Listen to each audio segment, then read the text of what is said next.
Hi, I'm Will, and this is the 31 Days of Lifetime, a sort of advent calendar for women who abandon their lives in the big city to move to Alaska.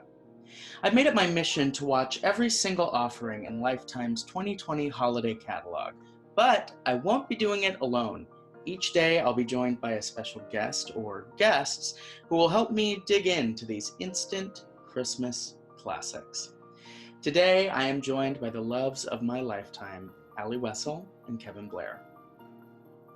Merry Christmas, Will. Hi, Merry Christmas, Will. Merry Christmas, Allie. Merry Christmas, Kevin. We are going to be discussing the 12th film in Lifetime's lineup, the Christmas Edition. It's Christmas time, and Jackie, an up-and-coming journalist, finds that her life is at a crossroads until she finds an unexpected opportunity to run a small-town newspaper in Alaska. Jackie decides to give it a try and relocates to the small, picture-perfect small town. They said small twice.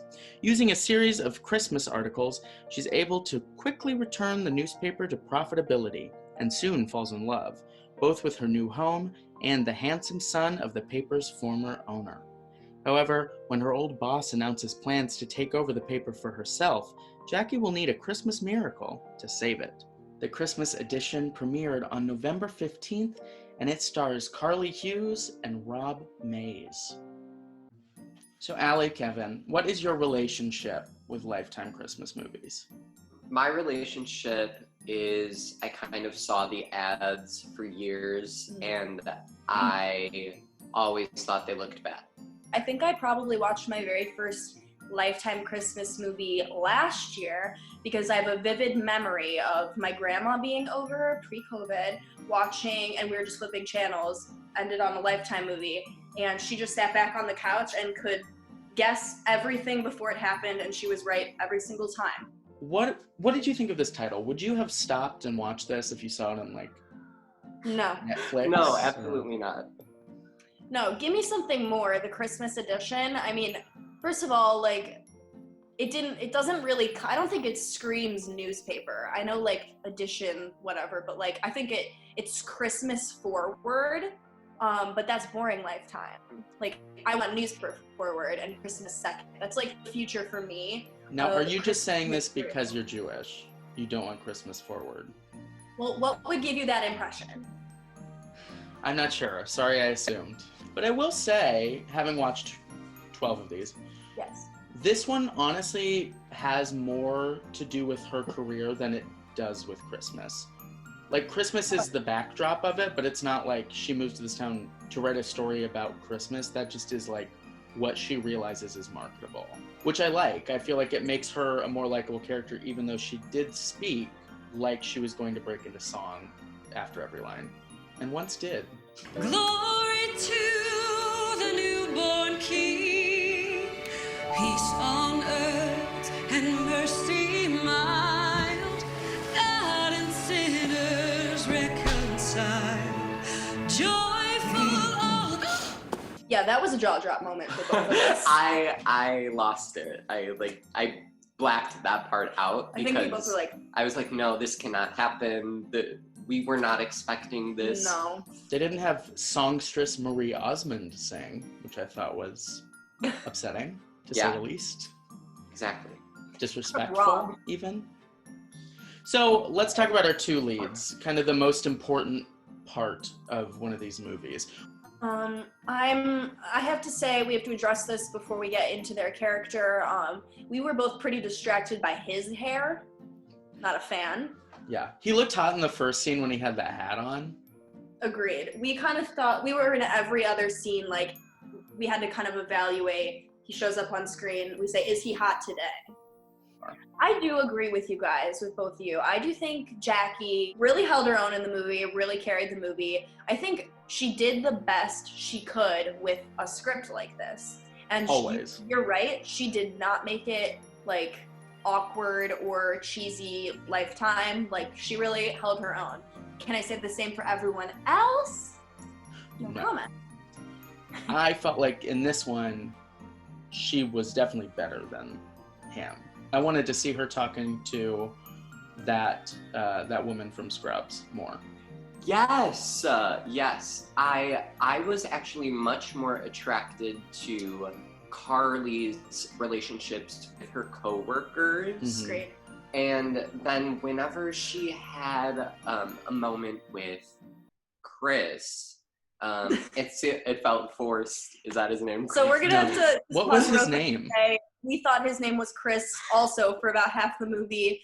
I think it was like Isaac or something. For Lifetime movies, maybe they should just start using the same names for every main character I love that idea. in each movie. It's Finn. always going to be Finn. Jackie.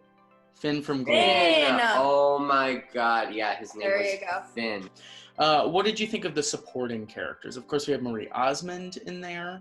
We have that woman from Scrubs.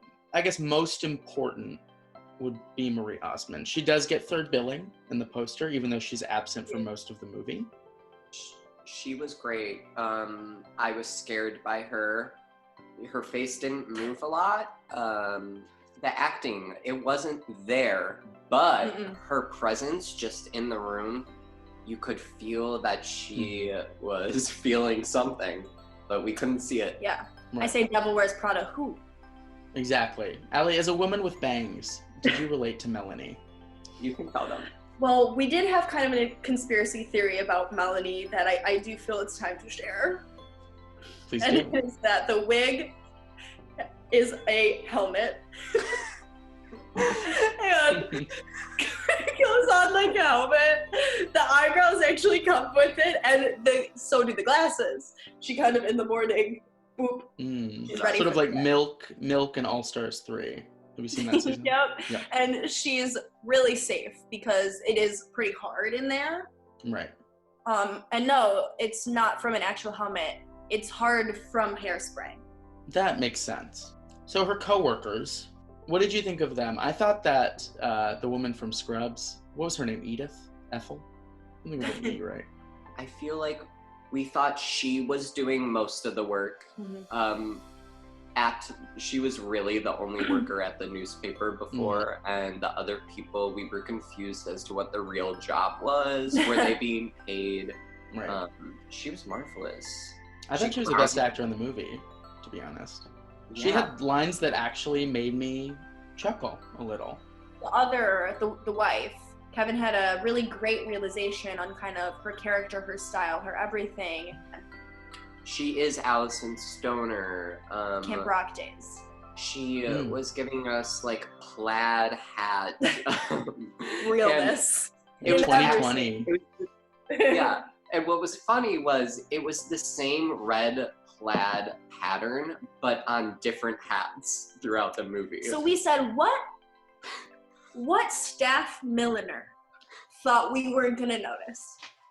What staff milliner said, it doesn't matter, we're gonna save money on A the staff milliner. I don't, to be honest, I don't think they could have hired a milliner. I think they hired right. an intern who owned a hat. You're right, those hats are from Kohl's. And Yep. they did use Kohl's cash together. Canadian Coles. Coles of the Sea.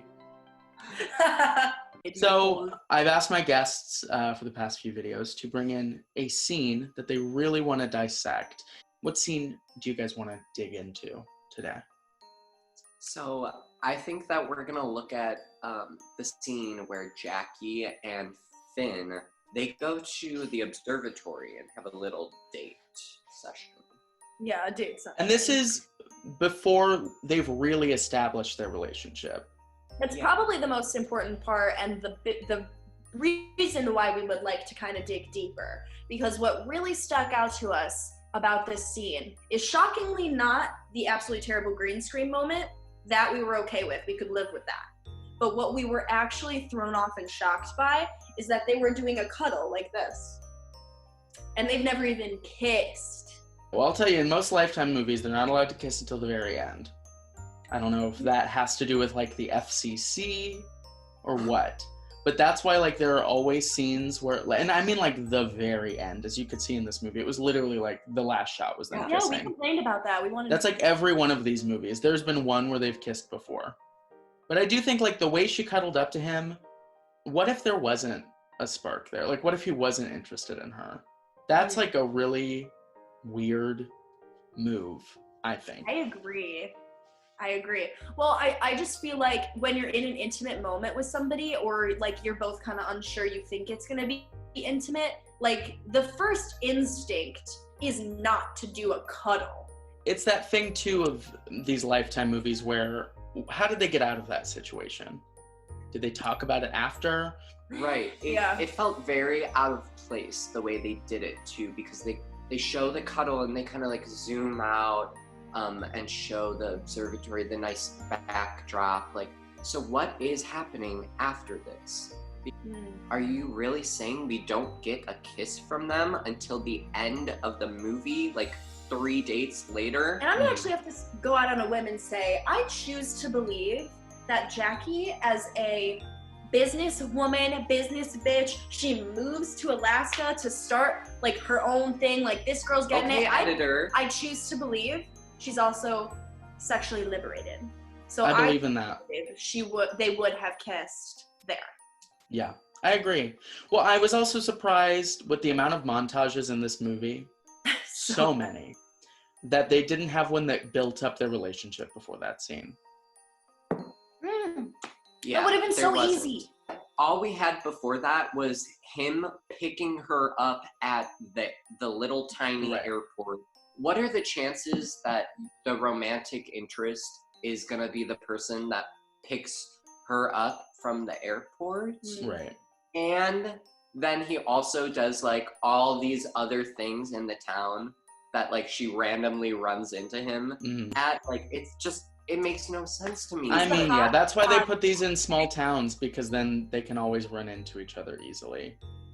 Yeah, that's a great segue, because we can't leave this video without talking about something that hit home for both of us. Just the presence of a like small town diner. Yeah, because of course Jackie runs into Finn at the Sweet Moose Diner. Yeah. Well, the only 5 people who live in that town visit there every single day. Right. As we wrap up, I've got 2 little questions for you guys. So, question 1, Finn, as portrayed by Rob Mays, on a scale of 1 to 10, how dateable is he? I would say he's a good 9, maybe a 10. I think he's Wow. dateable. I think he seems very emotionally available. He seems like he has a lot of skills. He seems like he has a job but won't do it if you're around. And he'll kind of like do anything for you. I'm overwhelmed by that response. I was going much lower than that, but you kind of sold me. I think I would give him like maybe a 7.5, because agree with all those things, but get a haircut and we'll see where we can be. Okay, and then the second question, who do you guys think is the MVP of this movie? Okay, so our answer is gonna go ahead and be Marie Osmond, and specifically with her helmet on. Yeah. She really did steal the 3 scenes she was in. She did. Absolutely. She gave us power. She gave us safety vibes. Like, I felt like she was safe, I was safe, because she had her helmet on. Mhm. Yeah. Well, where can people find you guys if they wanted to follow you? If you want to follow me on Instagram, I'm gonna go ahead and be Kevin with the good Blair. Cute. I'm at Allie, ALLIEWESS, and you can find both of us on Instagram, YouTube. We have a TikTok now at I Hate You Too, TOO series. We are the co-creators of a web series that's coming out with our 2nd season very soon. We have an amazing group of people backing us up. Will is one of them, an amazing writer for our 2nd season. Wrote some funny ass bits, and we're really excited, so you should follow us there so you can watch it when it gets released. Yeah. Thank you guys so much for being here. And thank you for watching. I'll be back tomorrow to discuss A Taste of Christmas with Sophie Foldvari, and every day this month to talk about a different Christmas flick. If you had a holly jolly time watching this video, you can go ahead and hit that like button. And if you want to follow me into my descent into Lifetime madness, you can subscribe and press that little bell icon, because every time a bell rings, you'll get notified about a new video that I post. I'll see you next time. Merry Christmas.